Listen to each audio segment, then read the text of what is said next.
Adrienne Tanner is a Vancouver journalist who writes about civic affairs for Vancouverites who believe Vision Vancouver with its green agenda, social policies and bike lanes has made the city a better place. The party's mayoral candidate Ian Campbell might be the right choice.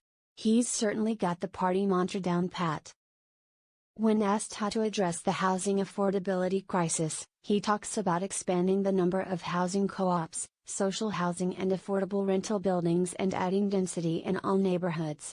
He supports Vancouver's current harm reduction efforts to address the opioid overdose deaths and would like to add more treatment into the mix. He would look for opportunities to grow the city's tech industry and says transportation should be seen through a regional lens. But when asked what he would change when it comes to Vision Vancouver or its policies, he doesn't have a ready answer. Instead, he praises the party for changing the narrative of the city to emphasize sustainability, diversity and reconciliation. "I wanted to run because I didn't want to see that come to a grinding halt. The other parties don't have a good track record on these issues," he says. Yes, but what would he do better or differently? When pressed, he points to his leadership and lineage. "The city has never seen an Indigenous person from this land, my homeland's here. We have that opportunity." Mr. Campbell is a hereditary chief of the Squamish Nation and has been elected as a councillor for the First Nation for 4 consecutive terms. But so far, all his political and business efforts, he worked for the First Nation as a land development negotiator, have been aimed at furthering the interests of Indigenous people. As mayor of Vancouver, his constituency would be larger and he would have to serve all citizens. Mr. Campbell says he's ready.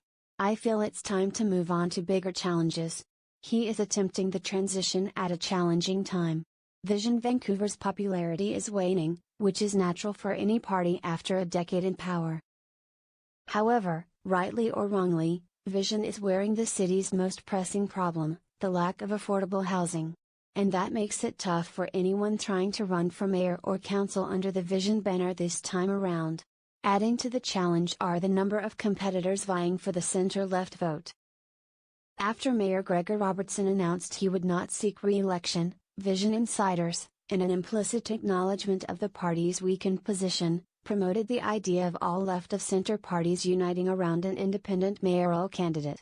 The name floated was Shauna Sylvester, who became the first to step forward to run as an independent. After Ms. Sylvester launched her campaign, however, the party did an about-face and decided to run someone against her to keep the brand alive. Mr. Campbell was living in North Vancouver and working for the Squamish Nation at the time. He has since rented an apartment in Vancouver. Although he has lived in the city on and off over the years, his experience in Vancouver has been mostly about business. Should he win, his past involvement in the Jericho and Heather land development negotiations within the city limits would force him to recuse himself from planning decisions on both large projects. His line of work has also led opponents to label him as a property developer, an occupation always under attack from those on the left, but which is now being blamed along with government for high housing prices by all political sides.